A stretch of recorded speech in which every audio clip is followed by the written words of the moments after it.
menjadikan semua aktivitas kita untuk menaati Allah. Itulah fisabilillah. Karena itulah dalam Islam, semua kegiatannya itu ada panduannya. Temukan dimanapun, ada nggak orang baru bangun tidur sudah diberikan bimbingan? Nggak ada. Dan kalau kita mau jujur, bukankah semua aktivitas kita itu ada doanya? Ya kan? Nah, doa itulah bimbingan kegiatan yang menjadikan semua aktivitas kita mengikuti petunjuk Allah fisabilillah. Bangun tidur ada doanya nggak? Ada. Terus mau mandi nih, ke kamar mandi. Langkah kaki diatur, ada doanya nggak? Ada. Begitu keluar ada doanya. Masuk dengan keluar sama nggak doanya? Berpakaian ada doanya nggak? Antum mau kerja cari nafkah, ada doanya nggak? Dibaca nggak? Tuh. Katanya pengen berkah, pengen dilindungi Allah, tapi nggak dibaca. Aneh manusia zaman sekarang nih. Nah, doa ini, doa itu bukan sekedar kalimat formal yang menjadikan kegiatan aktivitas jadi ibadah, bukan. Tapi isinya ini panduan hidup. Jadi kalau kita keluarkan, kita pahami, kita dalami, terus diamalkan, itu panduan. Contoh, yuk kita cek satu aja. Satu aja. Bangun tidur baca apa tadi? Alhamdulillahilladzi ahyana ba'dama amatana wa ilaihin. Oke, baik. Tahu dari mana? Ya. Saya tunjukkan pada Anda, bahkan dari mulai bangun itu sudah diajari cara bangunnya. Yang kalau dilakukan dapat pahala. Sunnah. Sunnah itu jangan dilihat aktivitasnya saja. Ikut Nabi, dapat pahala. Baca doa, dapat pahala. Tapi kalau kita niatkan doa itu untuk menaati Allah dan Rasulnya, itu saat pulang, surganya sesurga dengan Nabi.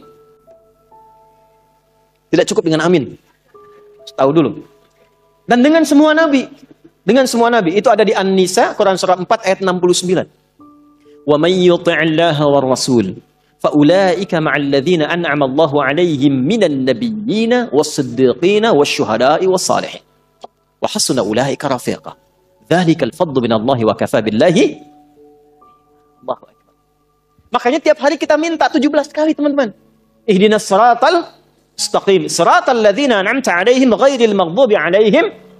Nah, siratal ladzina an'amta 'alaihim itu siapa? Tafsirnya di An-Nisa ayat 69. Wa may yuti'illaha war rasul fa ulaika ma'al ladzina an'ama Allahu 'alaihim. Kita minta, ya Allah, siratal ladzina an'amta 'alaihim, kata Allah, ma'al ladzina an'ama Allahu 'alaihim. Siapa mereka? Minan nabiyyina was-siddiqina wasyuhada'i was-salihin. Ada orang yang di surga ditempatkan oleh Allah sesurga dengan semua nabi yang pernah bertugas di bumi. Masya Allah, ketemu lagi di surga. Antum di mana? Oh, depan saya Kiai Fulan, belakang saya Ustadz Fulan. Kalau antum di mana? Saya biasa aja. Masya Allah. Ya, depan saya Nabi Ibrahim, belakang saya Nabi Musa. Samping kiri saya, Masya Allah, Nabi yang katanya paling ganteng semoga bumi, Nabi Yusuf. Samping kanan saya, Masya Allah, Nabi Muhammad SAW. Dengan semua Nabi. Siapa mereka ini? Mereka yang mendedikasikan semua hidupnya untuk menaati Allah dan Rasulnya. Dari bangun tidur terus dari keluar itu. Ya, contoh tadi saya janjikan, Abu Daud misalnya, nomor hadis 1367. Ya. Dari Ibnu Abbas radhiyallahu taala anhuma, beliau satu saat ingin menginap di kediaman bibinya Sayyidah Maimunah radhiyallahu taala anha dan ingin tahu kebiasaan Nabi bangun di malam hari itu bagaimana. Kapan waktunya? Konversi jadi jam berapa kebiasaan Nabi bangun? Bagaimana cara bangunnya? Nanti yang berangkat insyaallah umrah saya tunjukkan ini lokasinya gitu. Ya. Itu diceritakan oleh beliau, qala kama qala Ibnu Abbas radhiyallahu taala anhuma, kana an-nabiyyu sallallahu alaihi wasallam, adalah kebiasaan Nabi sallallahu alaihi wasallam, idza istaiqadha min naumihi, kalau bangun dari tidurnya, fajalasa, duduk terlebih dahulu. Bangun tidur, terus duduk. Masa bangun tidur langsung mandi, ya selempongan kan? Hah? Naik delman istimewa, ku duduk di depan, duduk di muka, kudanya nggak bisa jalan. Hadisnya, oke, anak-anak TK diajarinya yang betul. Bangun tidur, terus duduk. Ya, duduk dulu. Ya, itu kan hadisnya begitu. Duduk dulu. Kemudian famasaha biyadihi min athari naumi. Lalu beliau menghilangkan bekas kantuknya dulu dengan bagian tangan yang bersih. Makanya ada hadis lain kalau bangun tidur kan cuci tangan kan? Ya, itu kalau tahu bagian tangannya kotor atau menyadari bahwa tangan itu berkelana saat tidur. Ya, yang bahkan di tempat yang tidak Anda tahu. Makanya kalau Anda ingin bersihkan, cari bagian yang bersih. Wa masaha biyadihi min athari naumi, menghilangkan bekas ngantuk. Jadi jangan baca doa dulu. Bacalah doa itu dalam keadaan sadar, jangan baca dalam keadaan ngantuk. Nah, problem yang terjadi memang bangunnya jam 3. Alhamdulillah. Ya, nah. Begitu sadar 4:30. Ada yang begitu? Ada banyak wajahnya tuh. Antum pasang alarm 3 kali kan? Iya kan? Mau bangun 3:30 tuh kan alarm jam 2:30, jam 3, jangan 3:15 kan? Alarm pertama untuk matikan, alarm kedua kan? Alarm kedua untuk siap-siap kan? Itu. Nah, di hadis sudah diajarin kalau bangun, ngantuknya hilangin dulu. Kalau nyambung ke sebelumnya tuh luar biasa. Atur waktu, jangan terlalu lama untuk istirahat itu, jangan begadang, kecuali ada perlunya. Betul, itu narasi hadis. Begadang jangan. Begadang boleh kalau ada. Kapan Nabi bergadang? Kalau ada perlunya. Ya, diskusi dengan istri, membahas sekilas tentang kehidupan rumah tangga. Ada sahabat minta fatwa, Nabi balas. Setelah itu kalau nggak ada masalah, sudah Nabi selesai istirahat. Ba'da Isya, sebentar istirahat. Jadi teratur waktunya. Sehingga potensi ngantuknya bisa ditekan. Nah, kalau bangun kemudian hilangkan bekas ngantuk, duduk sejak hilangkan bekas ngantuk, baru kemudian membaca. Apa yang dibaca? Ada ayatnya, ada hadisnya. Jadi bangun tidur itu sudah ada ayat. 11 ayat penutup surah Ali Imran. Dari surah ketiga ayat 190 sampai ayat 200. Inna fi khalqis samawati wal ardi wa ikhtilafil laili wan nahari la ayatin li ulil alladzina yadhkuruna Allaha qiyaman wa qu'udan wa 'ala wa yatafakkaruna fi khalqis samawati wal ardi rabbana ma khalaqta hadza batila subhanaka faqina. Catat ini ya. Saya sampaikan ini langsung kalau teman-teman ngaji tafsir dengan hadis dapat ini. Kalau antum biasakan baca ini penutup Ali Imran ayat 190 sampai dengan 200 dan dipahami isinya, Allah akan jaga antum dari perbuatan maksiat selama hari itu. 1. Yang kedua, membimbing antum untuk meningkatkan pengetahuan selama beraktivitas. Yang ketiga, dibimbing oleh Allah mengerjakan segala aktivitas yang mengantarkan pada ridha dan surganya. Itu makna yang Ali Imran di penutupnya itu. Makanya kalau benar paham ayat ini, nggak ada pelajar yang bangun kecuali pintar di hari itu.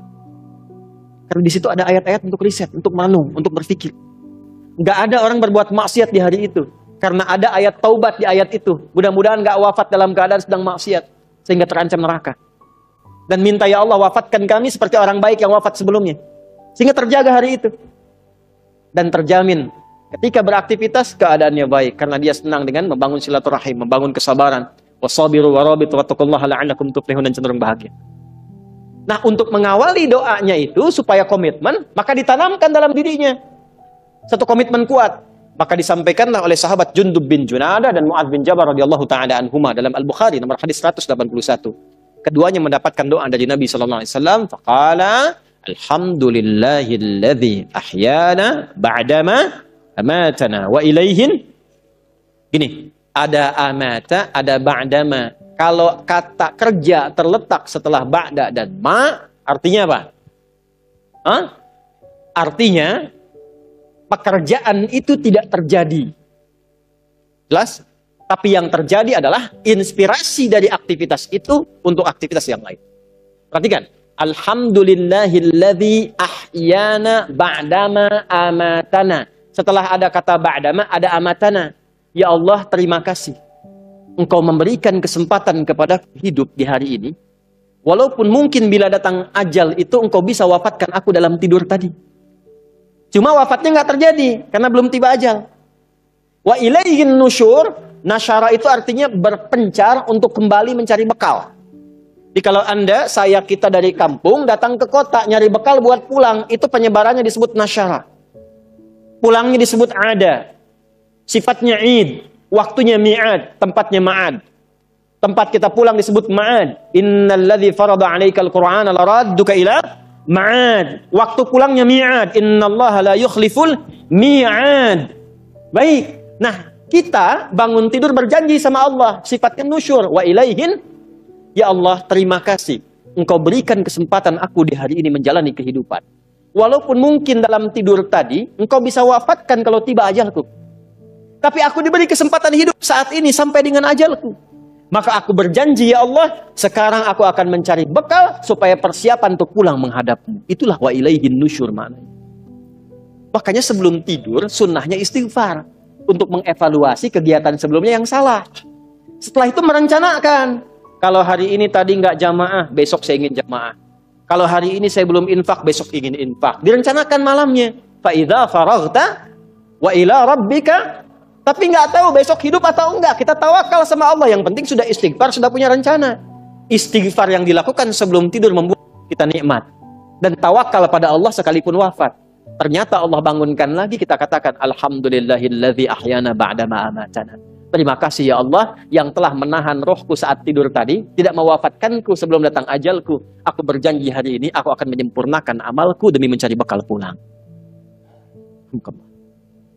Pertanyaannya betul dicari nggak? Kok bisa ada orang baca doa bangun tidur tapi aktivitas di hari itu bermaksiat? Katanya cari bekal, tapi bangun tidur sudah gibahin orang. Udah bikin status yang bermasalah. Jelas sampai sini?